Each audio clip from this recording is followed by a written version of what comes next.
Your rent's going up. The food in your shopping basket is soaring through the roof. Your energy bills are sky high. Everything you want to buy is going higher. This is a proper, full-on crisis. So when's it going to end?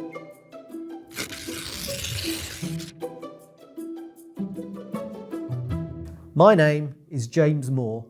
I'm Chief Business Commentator for The Independent, and this is the cost of living crisis. What has caused this sudden, rapid spike in inflation, which we've just not been used to? Well, it's energy. Energy had actually started to spike in price before Putin invaded in Ukraine. But when Putin invaded Ukraine, it was like adding petrol to a fire.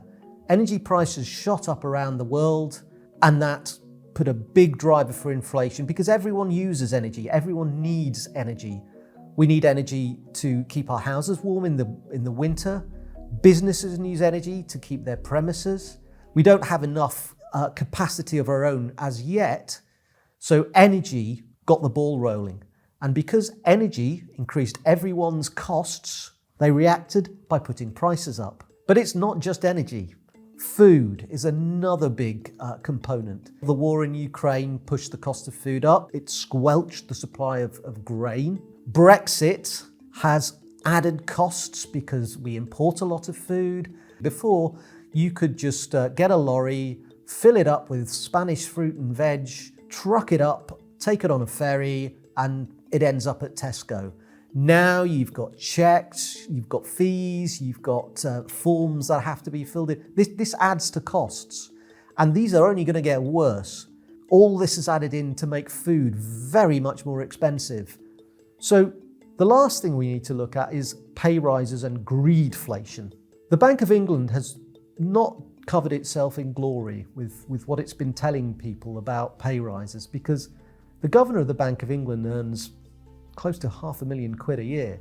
So when someone on that sort of salary starts telling people not to seek a pay rise, it doesn't go down very well.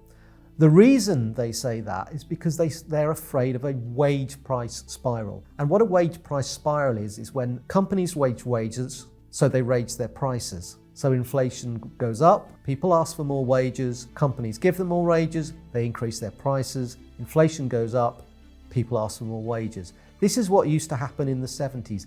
There is less evidence for it happening now, and the reason is wages just have been undershooting inflation for a long time. We've actually been having real terms pay cut, all of us, for quite some considerable time now. The bank may be overplaying this one. The second thing that is a factor is what's known as greedflation.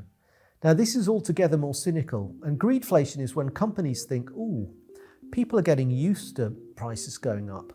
I think now might be a good time to raise my prices so I can squeeze a little bit more extra profit out. We do see this happening in some places, and that's what the Bank of England's hard medicine is really supposed to put a lid on, this greedflation, as well as also limiting companies' room to give us pay rises, because if their borrowing costs go up, their room to give pay rises goes down. And then you have core inflation, and core inflation is the underlying inflation in the UK economy. It's everything else, and it's what the Bank of England can actually influence. The only way to get inflation down is for the Bank of England to push up interest rates. It's been doing that, but it's not been pushing them up enough. The Bank of England is going to have to push up interest rates by more than it hoped and by more than it would like. But that should eventually start to bring inflation down.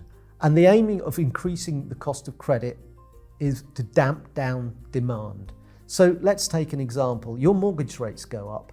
You have less discretionary spend. You can't buy as many things as you'd like. So that takes demand out of the economy and stops businesses from raising their prices, because you're not going to raise your prices if nobody can afford to buy what you're selling and there's no demand for it. That's what the interest rate lever is, and it's very much a blunt stick. Historically, this is long been the favoured method for controlling inflation in the UK. You can do it with taxes as well. You can put taxes up and you'll take demand out of the economy, or You can cut taxes and you will increase demand in the economy, which will push inflation up. We're starting to see inflation fall now, but it's falling too slowly, and core inflation isn't falling at all. We should start to see inflation in the 5% range towards the end of the year. Rate cuts might be a little bit further off. The predictions now are we might not see one until early next year at the earliest. Now, when all is said and done, I never thought I'd find myself in the camp of the interest rate hawks. These are the people who say you should go harder and faster to crush inflation. I visited a food bank a couple of years ago and looked at some of the effects then, let alone now. So I find myself in the camp of someone like Catherine Mann, who has been consistently arguing on several occasions for the Bank of England to go harder, faster, to nip this problem in the bud. I think we just have to get inflation out. The problem is it's a dragon with an awfully thick, scaly hide, so it needs a lot of sword thrusts to kill it. So what does this all mean for you? I think we're going to be with this for a while.